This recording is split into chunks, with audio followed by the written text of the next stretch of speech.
Here we are in Chapter 7, Part 2. We're talking about emotional messages and the obstacles that we face communicating emotions. Not everyone expresses emotion clearly or very well at all. Sometimes this is something that we can attribute to someone's personality type. If you've ever taken a Myers-Briggs personality test, you have probably heard of extroverts and introverts. Extroversion and introversion impact people in different ways. Extroverts, whenever it comes to expressing emotion, are generally better at expressing emotions. They generally experience more positive emotions overall. In other words, they are going to be happier people. They're going to be more upbeat than are introverts. Introverts do not experience as many positive emotions as often. Introverts may be fine at expressing their emotions with words, but they're just not as interactive as their extroverted counterparts.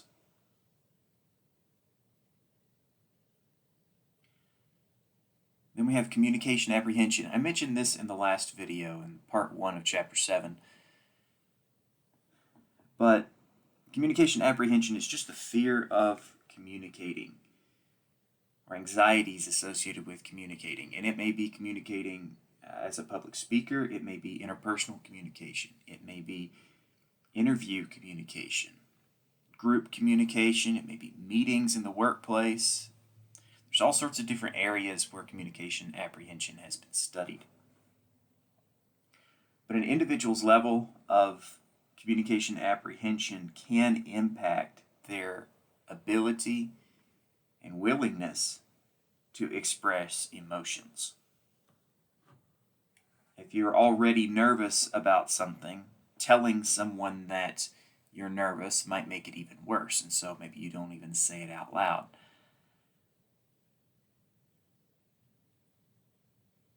Then another thing that impacts our ability to express emotions is just inadequate interpersonal skills.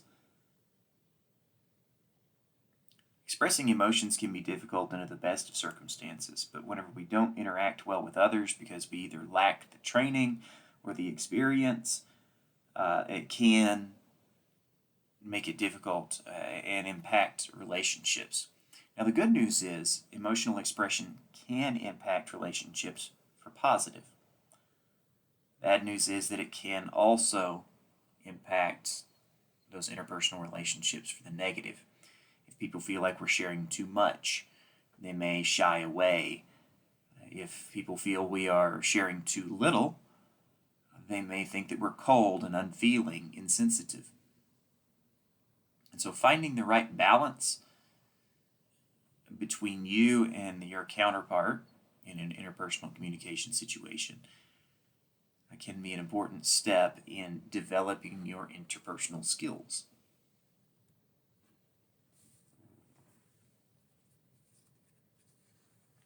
And then this comes as no surprise, but from culture to culture, there are differences in expectations for how people express emotions. Your text spends most of the time talking about the more societal type things instead of the cultural differences, but focusing in on American culture, you have what's called cowboy syndrome for men, which if you've ever watched old westerns, most of the cowboys didn't express a whole lot of emotion. They were tough, they were cold and insensitive, and generally kind of dreary. They might express emotion on occasion if it was anger or something more on the masculine or aggressive side of things. But otherwise, they would steel themselves. They wouldn't express those emotions such as grief or tenderness. An interesting fact is that in more modern culture, this is also becoming the expectation for women who take offices that are of high status, whether that's in executive offices in the corporate world or it's in politics. They're expected to act in more of that way that has traditionally been expected of men in those roles. One might be able to say that cowboy syndrome is just the expectation of what a leader should look like, regardless of their gender.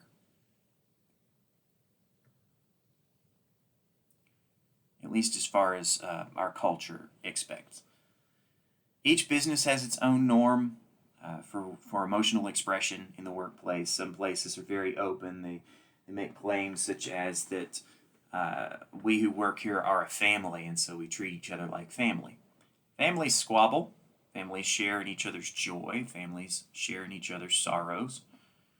And so in places that truly value that family-type atmosphere, you may have a lot more emotional expression than you would in a place that doesn't value that family-type feeling within the workplace.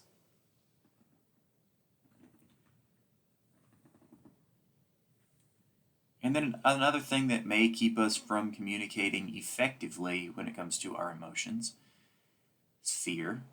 So we don't communicate our emotional thoughts where we are emotionally because we fear rejection. If somebody finds out that I'm upset about that, well, they won't want to talk to me in the future. If somebody knows that is actually something I like, maybe they won't talk to me.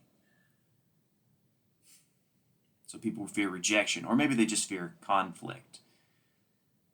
That they don't want to say anything that's going to make their counterpart upset because they don't want to have to argue about it. So whereas that can keep us from expressing those emotions, which can be a bad thing in some cases, it may also be a good thing. So fear, in this case, can actually be adaptive. I mentioned this in the last lecture as well, about how sometimes communication anxiety is a good thing, makes us do good things. However, here, what they're talking about in the text is that fear can be adaptive in that it may keep you from speaking out of anger. So if you see something that makes you really angry, or someone does something to you or says something to you that makes you very angry, you may not want to turn around and say something for fear that it will bring about conflict or fear that it will damage the relationship. And in that case, that fear is a good thing. It's adaptive. So sometimes fear can actually be a good thing.